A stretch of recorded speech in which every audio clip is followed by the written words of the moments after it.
Well, first of all, I want to say congratulations. The film was amazing. Awesome. Amazing to watch. I saw it in IMAX. So, Oh, good. I mean, obviously you're well known for very amazing visuals, but the epicness of the music behind it was equally as impressive.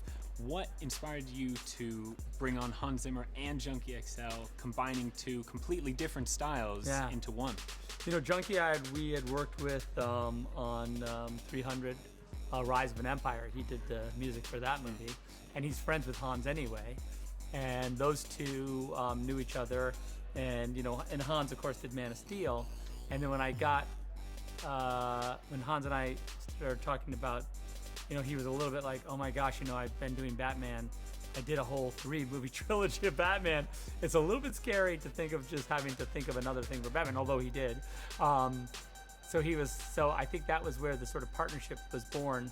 Like, hey, my brother, come into this world of Batman with me. And the two of them, I think, really created an amazing. It's like funny because like as we go forward into Justice League, I'm like, I realize I have a Superman, Batman, and Wonder Woman theme already. So it's pretty. Yeah, I'm on my ready way to go. I'm on my way. Now, I know that you're a huge fan of Frank Miller. How did the graphic novel aspect of Batman, as opposed to just the comics, how did that inspire you with this film? Yeah, the thing about Dark Knight Returns that really inspired me with this movie was that when I read that comic book, the series, in '86, I was floored by it because I felt like it promised me it challenged and promised my fundamental notions about Batman in an amazing way, right?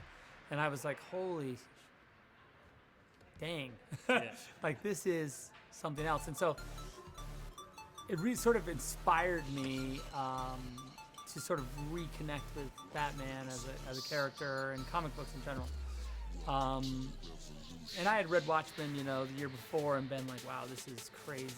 It's just like comic books are just out of their minds right now. And taking a different turn. Yeah, and it's, by the way, great. And so I think that like and the reason why I sort of wanted to homage that comic book in this movie as much as possible was to say thank you to Frank for sort of giving me back Batman in a way that I could understand, and it was modern and interesting and sort of like he was reborn, Yeah. And I think that though we don't follow that story necessarily, the imagery that I chose to try and emulate in the movie was a way of me saying, hey, thank you, Frank,